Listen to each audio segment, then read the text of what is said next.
तुलसीदास स्नातकोत्तर महाविद्यालय का यह कमरा, जिसमें हम पूज्यपाद कर्मयोगी पंडित रामकिशोर त्रिपाठी जी,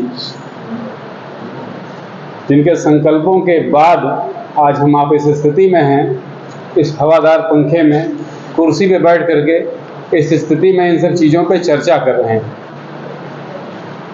इस चर्चा में आज यहाँ पर सम्मानित मंच और मंच पर उपस्थित पूर्व प्राचार्य डॉक्टर अब्दुल रशीद जी, पूर्व प्राचार्य डॉक्टर इंदुशेखर उपाध्याय जी, निवर्तमान प्राचार्य डॉक्टर जितेंद्र तिवारी जी, वर्तमान प्राचार्य डॉक्टर आर्यन सिंह जी, सभी विद्वत प्राध्यापकगण और प्यारे बच्चों जो भी आज यहाँ इस सभागार में उपस्थित हैं।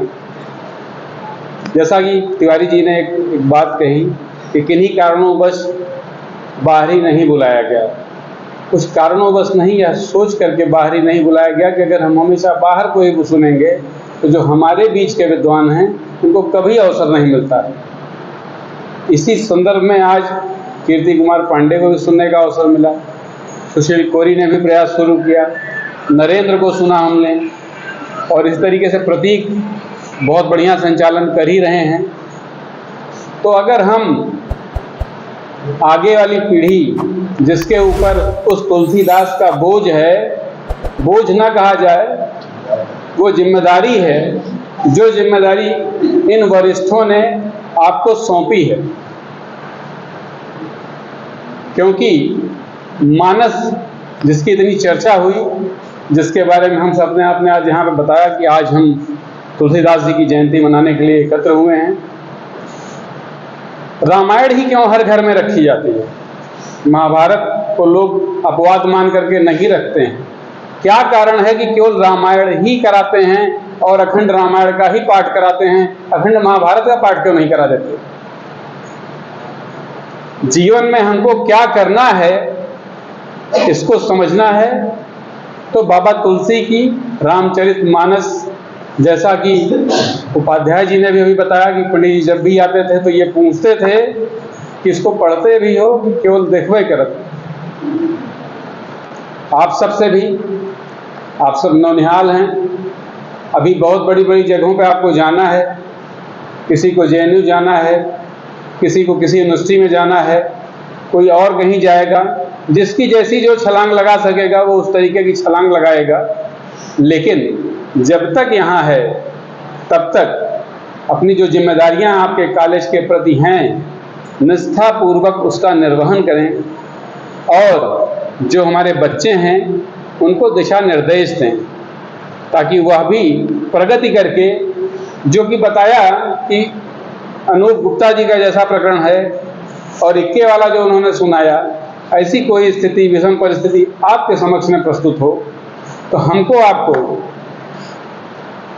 प्रबंधन अगर आपसे ये चाहेगा कि आप अच्छे से अच्छा, क्योंकि ऐसा कोई नहीं है जिसके पास ज्ञान नहीं, केवल मंझने मांझने की ज़रूरत है, समय की ज़रूरत है कि हम अपने विषय को कितना पढ़ें।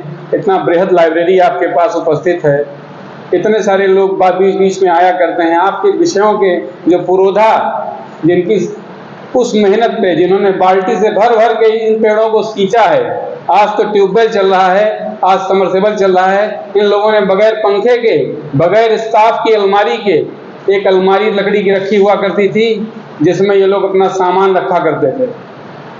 लेकिन इनके श्रम ने, इनकी तपस्या ने तुलसीदास को तुलसीदास बनाया, और आज हम आप कुछ भी डिमांड कर सकते हैं किसी से, लेकिन इनके त्याग को नहीं भूलना चाहिए।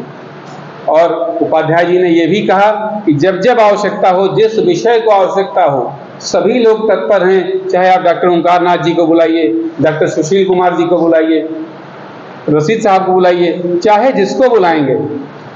अगर पुराना कोई जो है आपकी एक पुकार पे दौड़ा चला आएगा, और जो बच्चे हैं महाविद्यालय के, जो टीचर हैं पुराने, प्रतीक से मैंने आते ही, चंद्रप्रकाश से आते ही कहा था कि आप डॉक्टर ओंकारनाथ जी से जाकर मिलिएगा, यहाँ की कार्य संस्कृति को, यहाँ की गहराई को जानिएगा। कितने चक्कर मिले इसको ईश्वर जाने, क्या किया नहीं किया, अगर नहीं किया तो करें। अपने जो उनके अग्रज रहे हैं उनसे सीखें।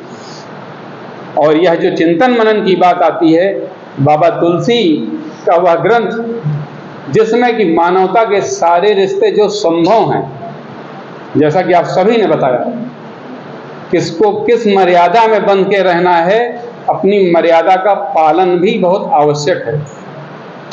और अगर मर्यादा का पालन नहीं किया तो उसमें दंड का भी विधान था। समुद्र ने अपनी मर्यादा को जब लांघा तो भगवान को बाण चढ़ाना पड़ा। बाबा को दो छवियां दोनों बहुत ही प्रिय थी उनको। एक भगवान राम का वह धनुष लिए जो उनका सौम्य शरीर है, उसका भी जो चित्रण था उसको भी वो उतना बहुत प्रेम करते थे।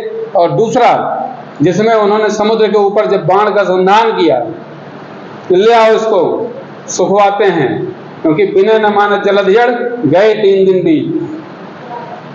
तो दिन बहुत बीत रहे हैं। आप सभी आज तुलसी जयंती के इस पावन पर्व पर, प्रेमचंद जी की जन्मतिथि पर, और ऊधम सिंह एक शहीद, ऐसे शहीद जो कि ये सब अनाम हो गए, भगत सिंह, ऊधम सिंह, इनका सबका कोई नाम लेने वाला नहीं है। दिन भर रील चला रहे हैं हम लोग। किताबों की तरफ फिर से लौटने की जरूरत है।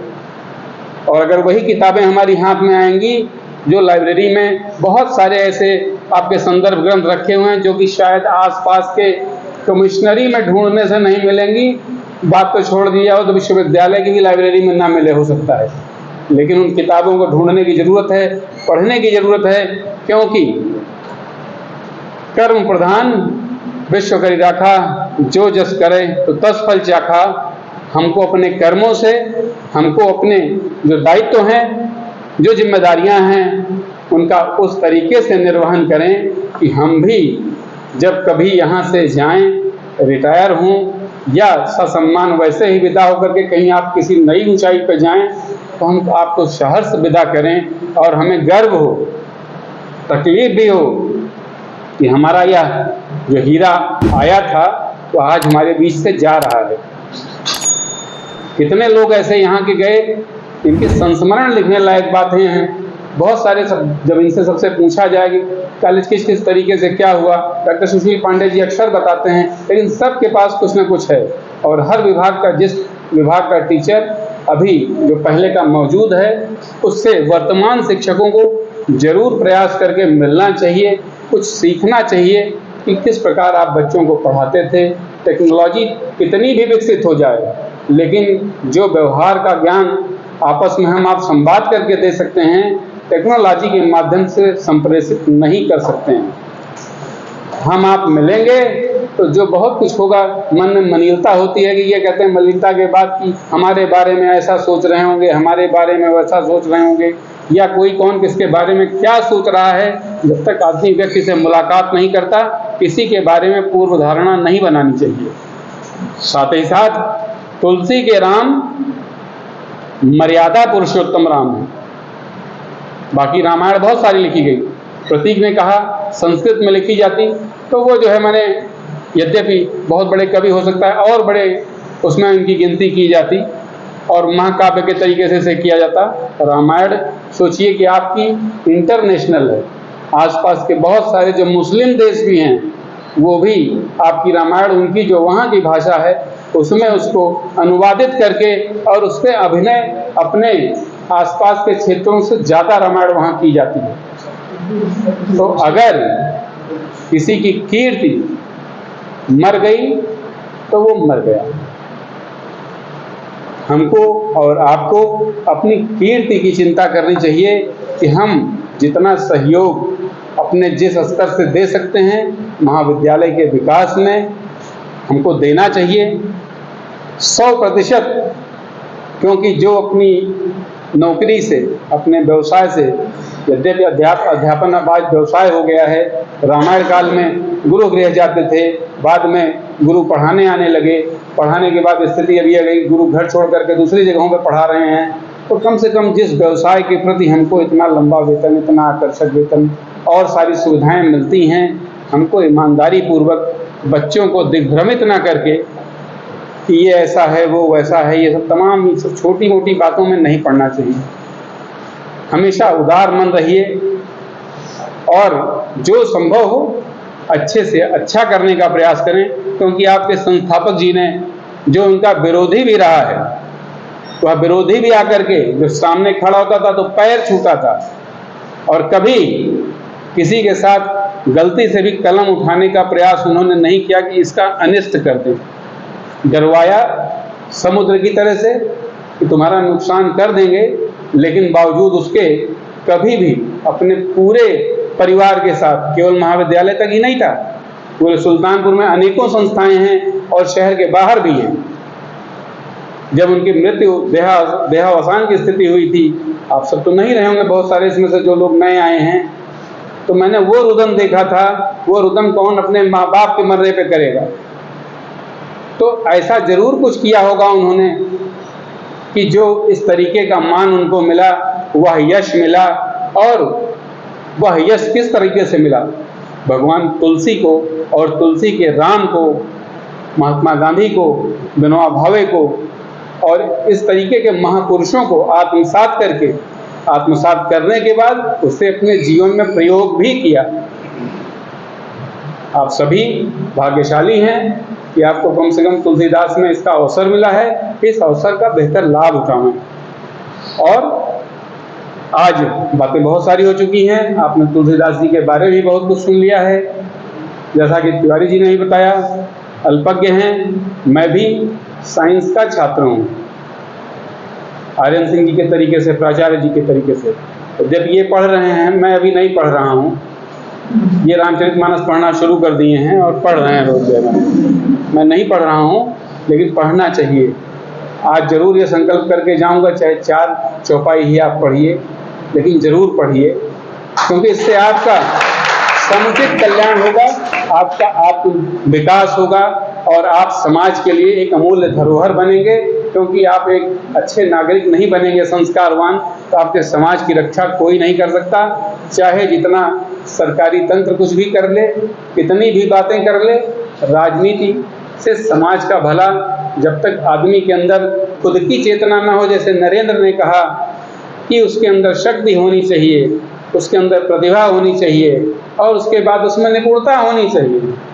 ये तीनों चीज़ें पैदा करिए अपने अंदर। पैदा करने के बाद तभी हम आप समाज के योग्य बनेंगे कि हम कुछ अच्छा कर सकें। और आपसे अब अपेक्षा रहेगी कि हमारा जो है महाविद्यालय परिवार है, जो भी आयोजन हो उसमें बढ़ चढ़ के हिस्सा लें आप सब। किसी को बुलाना पड़े, किसी को कहना पड़े या नहीं, स्वेच्छा से आवें। और ऐसा नहीं है प्रतिभाओं की कोई कमी है, सभी जो आए हैं सब एक से बढ़कर एक हैं। तो उन सभी को, यही भट्ट जी हैं हमारे, जिन्होंने इतने सुंदर सबका स्वागत किया था, सबका जो है मैंने नौनिहालों का स्वागत किया था, लेकिन उन सभी को जो है मैंने खुद से अब साबित करना होगा कि हाँ, वास्तव में जो कहा सुना गया था वो उचित है और बेहतर है। इसमें आपका भी कल्याण है, महाविद्यालय का भी है और समाज का, बच्चों का सर्वांगीण विकास के लिए सबको समुचित ढंग से लेकर चलना होगा। आप सब गोष्ठी में इतना देर अपना समय दिए, आप सभी को बहुत बहुत साधुवाद, धन्यवाद। बहुत बहुत धन्यवाद सर।